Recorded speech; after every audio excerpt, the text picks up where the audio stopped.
I have a totally unrelated question, but I was fine. just wondering, what is your take on emotional intelligence? If you believe in people having emotional intelligence, or just everybody is created the same and has the same ability to feel emotions, and what do you think about people that are narcissistic, that are unable to feel for people are others? what? Narcissism of Yeah. people that are unable What? to feel other people's feelings, or Well, let's address this, okay? Because that's a good question. All right. So everybody has emotional intelligence. You have different levels, high levels, low levels, okay? We all have our own. Now, what is a narcissistic personality? You know, because I've looked at this. You know, I've been accused of being narcissistic, and the truth is, everyone is narcissistic. Everyone is. There's different levels. There's different types. There are groups. Religious groups are narcissistic because they've all been trained and taught how to believe, act, and perform. Everyone. Now, there's some that are what you call really bad ones, or not so healthy ones, let's put it that way. And some of the, say, for example, some groups, some religious groups will go out and kill people because in the name of their religious group leader or whatever it is, and they think this is the right thing to do. All right? Other people, like yourself, you will look at people who are narcissistic and you think they should do it the way you think they should do it, which is narcissistic too. But when we look at people who are what you would say kind of cold-hearted and don't care. Now, if you look at individuals who are that way, you have to understand how they became that way. If you think about it, you have a parents. These parents are given authority, control over children. All right? Now, if they've had bad parenting skills also, and their parents also said, you're to be seen and not heard, do as you say, you're crying, I'll give you something to cry about, and there is a lot of abuse, they also condition individuals to not feel and not care because they had to be tough and not to feel and care. This is how these narcissistic personalities, everyone is narcissistic. Everyone at different levels and stages. Now, there are abusive people have been abused and been conditioned to be tough and to not feel. Other people who are sensitive, who are also very sensitive and very caring, are narcissistic too. But they do it all at variations and different levels and styles. The problem is, can they feel and can they care? They can. But there's only one way, is go into their conditionings and adjust their conditionings. Because I'm telling you, I've worked with individuals who, they're not abusive, but they marry, they feel no feelings, they show no emotions, and they can't. And the reason is that they chose not to, because if they did feel, they would get another beating. So they had to figure out how to survive in that system. So everyone's narcissistic in a sense. High levels, low levels, and different levels. A mother, a father, raising their children, they do the right way according to what they were trained to do. So how do you deal with this? Well, first of all, you address your emotions about it because you're thinking they should do it your way. And they're thinking you should do it their way. It's the opposite. Everybody is always this way. So I suggest because the people, these are narcissistic people, are very driven, very strong people. And you can be narcissistic. We're all narcissistic, and we all have our own passion and own desire. So how do you deal with someone who doesn't care about your feelings? How do you deal with someone who just doesn't care? Well, you picked them, or they picked you. And there's someone else, you look back in your past, I guarantee you'll find another one there too. So we have a tendency, to pick what we know and pick what we're familiar with. By the way, these individuals we call narcissistic can also be very emotional and have feelings too. But they may show it in different ways and styles. Because see, like some people, they would rather love their dog and be loving, kind to their dog and human beings. You know, I was at a friend's house when I was a kid, and the little brother went to mom, said, "Mom, will you get me something to eat? I'm hungry. Will you get me something to eat? I'm hungry." And mom says, "Yeah, later." The dog comes up, wags his tail, she takes him out for a walk. All right? So some people don't feel safe with people. And the reason why they don't feel safe with people is because they had bad people experiences.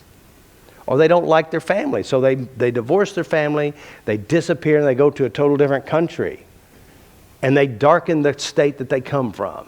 That's a horrible, miserable state. But yet the individual who hates the state is carrying the hate within their own states of mind. So it's how do you deal with it? Well, you have to deal with yourself. You release your pain, release your hurts. And just like your parents didn't love you the right way. Have you noticed that? I mean, you set in judgment against them. Well, they didn't love me the right way. You know, they bought you everything, but they didn't hold you and cuddle you.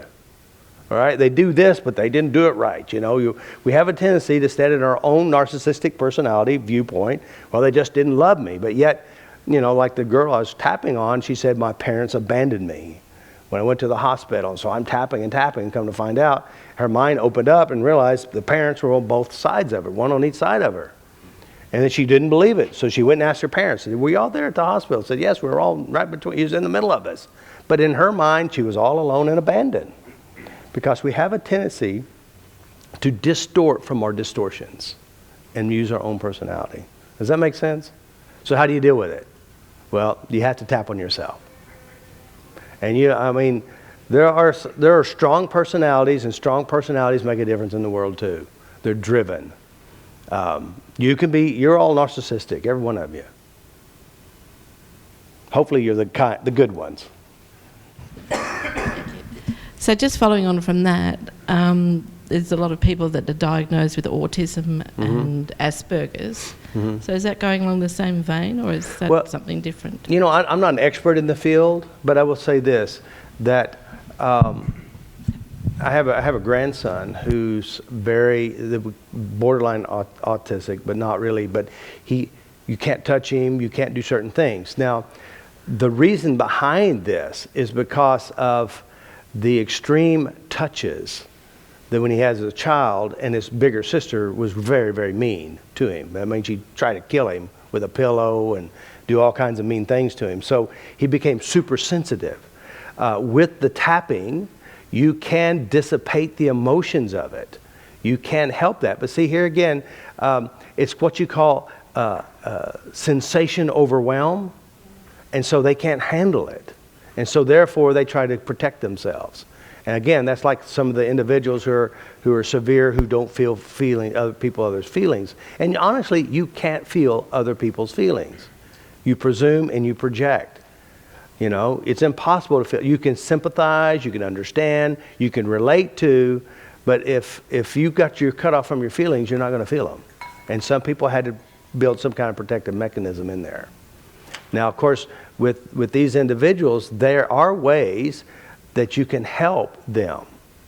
And I know several people who have, like I said, there's a testimony on YouTube about a mother who has an autistic daughter, or Down syndrome, one of them, and she had so many problems, the daughter, but her mother just sat with her, helped tap on the things and taught her daughter how to do it.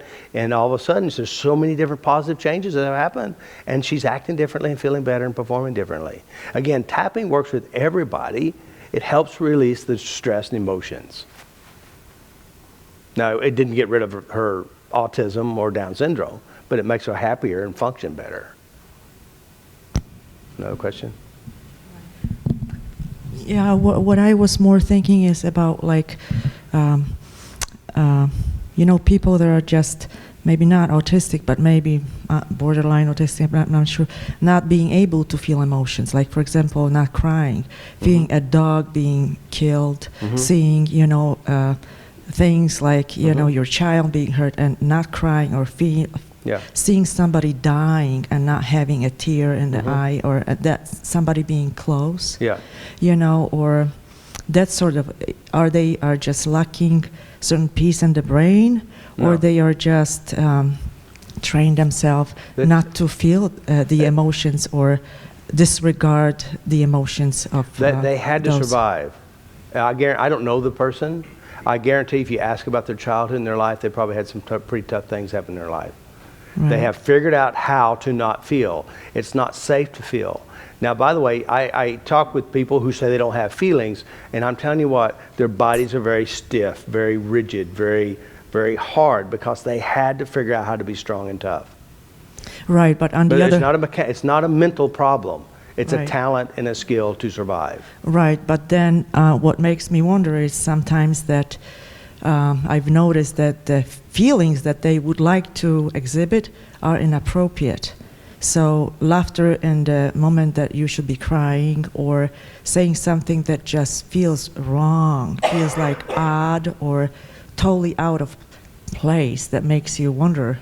And then they laugh, or the you know, opposite? just inappropriate feeling to the situation. So that's why I had the, I was thinking about the emotional intelligence, that some people may not have that grasp of knowing what would be the appropriate feeling for that situation or expression. Yeah, but see, you have to understand, I don't know the individual, but I'm going to tell you something. They have the appropriate feelings for them to survive. They figured out how to survive. Because see, I'm telling you, if you have a child who's in an environment, any positive emotion, they got beaten, anything that was positive, they were abused and beaten and traumatized, they had to figure out how not to feel. And they built a mechanism inside them. Sometimes they will have what you would call inappropriate expression of emotion, which is probably the opposite of what it should be, is because it's like the flip of the switch. All of a sudden, they're trying to get their control back again. Because again, some people will laugh when they actually are crying. So it's how the mental processing is. I think I can address this for you actually personally, because this was exactly me growing up, and I wouldn't have probably known this into my adult life, but growing up in a severely abusive home, as an adult, I had this exact kind of, manifestation where I didn't feel traditional feelings, but I would have very inappropriate responses. For instance, going to a funeral and having the giggles. I would be at a funeral, I would witness people crying, and I would have to leave the funeral because I would have the giggles so bad that I would not be able to be present. And so, I would see people, hurt or crying or movies, and I would not be able to feel. So I never really cried at appropriate times. I wouldn't feel bad if other people were feeling bad. People would tell me stories and would expect an empathetic response, and I would be like, what, buck up, kind of a thing. And I had developed some kind of interesting relationships as I was growing up because of this. And as I got older, I sort of shamed myself because I had sort of two kind of emotions. I would either be okay or very angry. That was my only two emotions. And people would say to me, why don't you feel? And I was like, I don't know why I don't feel. And I would kind of try to pretend that I'd feel things, and but I really didn't feel. And it was only through really faster EFT, and I would think back about my childhood, and I only thought of, I had a really hard, bad childhood. That's all that I ever thought. And I didn't feel, even really to feel extreme joy, I didn't feel that either. So I could feel anger. That's really the only strong emotion I ever could feel. And everything else felt a little like either numb or weird. And, again, I'd get the giggles sometimes at really inappropriate times, or anger. And when I started tapping and doing all of the other stuff that I started doing, I did finally start to be able to feel other emotions. But I realized that it came from, exactly as Robert said, that mechanism as a child of my coping skill of being able to shut down. Had I, as a child, felt every abuse that I had, felt sad about this, that, or the other, or even joy at wasn't a safe emotion as a child growing up, because you grow up in a home where people were, alcoholic, or bipolar was another, term that was thrown out there. You never know how someone's going to be. It wasn't a safe thing. So you do learn as a child, and it's a skill to not feel. And it didn't serve me any longer as an adult. But it is a learned thing, and it's so different for me now because I've learned those things. So emotional intelligence is also a learned behavior. Because now I could say I'm a lot more emotionally intelligent, if that's the word that you want to say, but that was not a skill I possessed even 5 years ago, 6 years ago. Yeah. Where I couldn't feel those things. Well, you had emotional intelligence, but it helped you survive to deal with your emotions. Right. It was in me, but it was not a skill I possessed. It was a skill I possessed, but it was not one that I had been using. Yeah. So now I was using it, but not in the good sense. And then as I tapped, the good memories came up, where they were all stored, but I had not been seeing them. Another thing too, all her pain and all her stuff from her childhood manifests itself in illnesses in her body. She had severe illnesses because she didn't know how to release the emotions. And that's why her health came back, because she actually started addressing her emotions. This stuff, whatever happens in her past, does wear us out. So, that's good stuff there. Okay.